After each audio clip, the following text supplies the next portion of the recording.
Жогорку кеңештин басма сөз кызматы тарабынан даярдалган күн тартиби берүүсү саламатсыздарбы? Бүгүн парламентте депутаттар бир катар көйгөйлүү маселелерге токтолушту. Атап айтсак, Баткен чек арасында жашаган жашоочулардын көйгөйлөрү, жол маселеси жана ошондой эле бала бакча негизги басымдуу бөлүгү учурдагы мектепте болуп жаткан мугалим менен окуучулардын ортосундагы мамилеге токтолушту. Бардык Кыргызстандын жарандары интернет аркылуу өткөнкү окуяны көрдүк, видеону. Буга чейин мындай жагдайлар, мындай учурлар байма-бай кездешип жүрөт. Тилекке каршы мектеп окуучулары мугалимдерди теңине албай, оозго алгыс сөздөрдү айтып, сабак өтүп аткан учурда ошондой жат көрүнүштөр болуп атат. Менин пикиримде бул өтө жаман көрүнүш. Бул жакшылык алып барбайт. Мен ойлойт элем, коомдун алгачкы өзөгүн түскөн бирден бир институттар булар мугалимдер да. Булар коомду тарбиялайт, келечекте муунду өстүрөт. Мамлекеттин кандай багытта болушунда, мамлекеттин жарандары келечекте кандай адамдар болот, жакшы адамдарбы же жаман адамдарбы, так ошол мугалимдердин көз каранды. Мен ойлойт элем, бул жакшы нерсе эмес. Биз коом мугалимдерге болгон мамилени карап чыгышыбыз керек. Мугалимдерди барктаганды, баалаганды, сыйлаганды, алардын кадырлуу, сыйлуу коомдогу авторитеттүү ордун түптөшүбүз керек. Мурда ошондой эле союз маалында, маселен, коомдун интеллигенциясы, коомдун каймагы, элитасы ким эле ошол мугалимдер, жазуучулар, культуранын өкүлдөрү, мугалимдер болчу. Анан эле жапайы капитализм келди. Бир заматта ошол союзда калган мал мүлктү талап тоногон, мыйзамсыз байыгандар элита болуп калды. Ошолор коомду тарбиялалабы? Алар тарбиялабайт. Алар жакшы, жаркын, берекелүү коомго алып барбайт. Алардын ордуна ошол мугалимдерди барктап баалап, элита рангка жеткиргенге мамлекет дагы, коом дагы үйрөнүшүбүз керек. Коомдун ушундай бир анархиялык көз караштагы агым болуп калды да азырчы. Бардыгыбыз эле укугубузду билебиз. Укугубузду талап кылганды, кабыргасынан койгонду билебиз, бирок жоопкерчиликти унуттук да. Кээ бир учурда ушу ата-энелер, мектеп окуучулар дагы укугун талап кылганды билет, бирок жоопкерчиликти билбейт. Мен жана айттым, азыр дагы айтам, биз угуп билип жүрдүк. Жаш болсок дагы мыкты ага эжекелер бар эле союз убагында. Указка менен, чыбык менен окуучуларды тарбиялап, билимди сиңирет эле, мээзине куят эле. Ошол окуучулар Кудайга шүгүр жаман киши болуп кетпеди го. Мисалы үчүн всесоюзный деңгээлде точный наукалардан, химия, математика, физикалардан бир гана республикалык деңгээлде эмес, всесоюздук деңгээлде призовой орундарды алып келди. Наукага, илимге, билимге өзгөртүү киргизди. Мына ошондойлорду тарбиялады го. Ал убакта эч ким бакырып, айкырып, өкүрчү эмес, мугалимдерди теңине албай, сен үнүң катуураак чыгарып атасың, же болбосо дагы башка бир нерсе кылып атасың дебестен. Ошон үчүн мен ойлойт элем, мугалимдерге жакшы мамиле кылганды баардыгыбыз үйрөнүшүбүз керек. Аларды басмырлап, тепкилеген жакшылык алып барбайт. Менин оюм ушундай да. Министрдин ушундай коомдо резонанс жараткан маселеге жылуу жумшак креслосунда отура бербей, жеке өзү кийлигишкени жакшы нерсе. Анан бир гана жаза менен бул маселе чечилбейт да. Бир гана жаза менен любой маселе чечилбейт. Бул терең, комплекстүү, коомдук деңгээлде боло турган иш чарада, күнүгө кылына турган иш. Ошон үчүн механизм жолдорун ойлоп табышыбыз керек. И бардыгыбыз буда аракет кылышыбыз керек. Ата-энелер дагы, окуучулар дагы, мугалимдер дагы, мамлекет дагы, коом дагы, ар бирибиз. Ошол алгачкы принцип болуш керек. Мугалимге сый мамиле, урмат мамиле болуш керек. Ушул областтарда, райондордо жана Hyundai Porter айдаган айдоочулар былтыр 2000 сомдон акча төлөп дейт. Жанагы бортко уруксат алуу үчүн акча төлөп уруксат алганбыз дейт.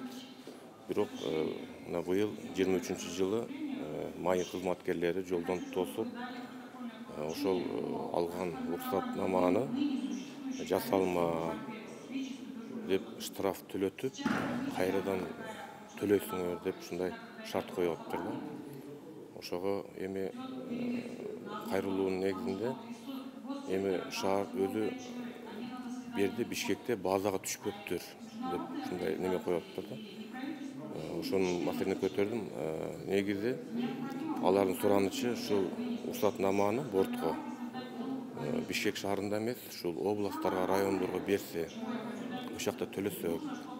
Себеби бул жака келип кетиш үчүн билесиз эми 500-600 километр аралыкта өзү 2000 сом экен. Бирок келип, жерге келип төлөп кетиши 5-6 миң сом кошумча чыгым дейт да. Ошон үчүн ошол аймактарга ачып берсе болбойт экен. Эми былтыркы төлөгөнүн дейт жасалма деп кайрадан төлөйсүңөр деп талап кылып атат, суранып атат. Былтыркы май кызматкерлер областка барып төлөгөнбүз дейт. Ким жооп берет буга? Бизде Баткен областында, Жалал Абад, Ош областында, Чүй областарында жазгы талаа иштери башталды да. Ошол негизинде бизде жанагы ФСК 11 долбоору бар да. ФСК 11 долбоору бул дыйкандарыбызга жеңилдетилген кредит боюнча. Ошол маселени көтөрдүм. Биз эртерээк дыйкандарга жеңилдетилген кредитти берсек, биздин дыйкандар натыйжалуу пайдаланып, өздөрүнүн баягы түшүмүн алганга бир топ жакшы болот да, жеңилдетилет. Андан тышкары жер семиштерди алат, удобрение, андан тышкары көчөттөрдү, үрөндөрдү алышып, өздөрү дыйкандар өздөрүнө пайдалуу жагыны иштеп чыгышат да. Жеңилдетилген началар дыйкандарга берилген, бирок аз берилип калганда, ар бир райондон бир 30-35 киши эле алып калганда, эми 30-35 киши дыйкандарыбыз канчалаган, биздин миңдеген дыйкандарыбыз бар да. Ошонун пайызсыз дагы азыр мамлекеттен колдоо көрсөтүп атат, пайызсыз кредит берүү боюнча да. Ошолор бардыгы ишке ашып калса, бизде жанагы дыйкандарыбыз жакыр үй бүлөлөр бир жакырчылыктан чыгат деген мааниде айтып атабыз да. Мына бизде жанагы үй күйүп кеткендердин 400дөн ашуун Баткен облусу боюнча үй күйгөндөр боюнча мамлекеттик мына президенттин кийлигишүүсү менен иш жүрүп аткандыгы бул айнагыс чындык. Экинчиден жанагы үй тонолгондор, мал мүлкүнөн ажырагандар, бизнесинен ажырагандарга компенсация берүү маселеси толук кандуу ишке аша элек. Ошон үчүн мына жүздөгөн каттар келип атат. Мен мына өкмөткө ошол тизмелерди да берип атамын. Анан ошонун бул баягы жыйынтык болбой аткандыгына байланыштуу жогорку кеңештен ушул отчетун алалы деген сунушту киргиздим бүгүн төрагадагы. Анан албетте эми бул баягы үй тонолуп, мен өзүм барып күбө болгонмун. Ал үйлөрү тонолгону комиссия менен келип баары эликтенгени бул чындык. Мамлекеттен дагы ошол компенсация берилет деген болчу да. Бирок ошол ишке ашпай атат. Ошол боюнча. Анан экинчиден мына жазгы талаа жумуштары эрте башталат түштүктө. Жолдор маселеси мына өткөндө эле плюс 15 градус болсо анан баштайбыз деп биздин ошол арка эки Мурас жолу, бул бел сынык жолу деп коет, ашуу бар. Ошол жолдун дагы иши мына акча тыйын бөлүнбөй токтоп туруп аткандыгын эл байма-бай чалып айтып атат. Себеби баягы ушул жаз мезгили жайычы ишти жылдырып албаса, эртең эле кайра кыш келип калат. Эртелетиш керек деп аксакалдардын ошол үнүн жеткирдим. Андан сырткары жанагы өмүр жолу деп коебуз, Мадиген жолуна дагы тыйын бөлүнүш керек болчу. Февраль айында мына 10 миллиондон бөлүп ошол ишти тездетип баштагыла деп байма-бай эле айтып атамын. Бирок тыйын бөлүнбөй аткандыгы чындык. Бүгүнкү күнү тыйын бөлүнө элек, иш баштала элек. Бизде Лейлек районунда абдан көйгөй көп.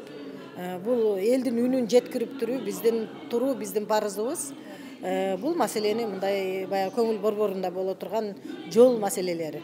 Чүйдөгү жан конуштардагы бул инцидент эми мындай көйгөй бардык эле ушул жан конуштарда бар.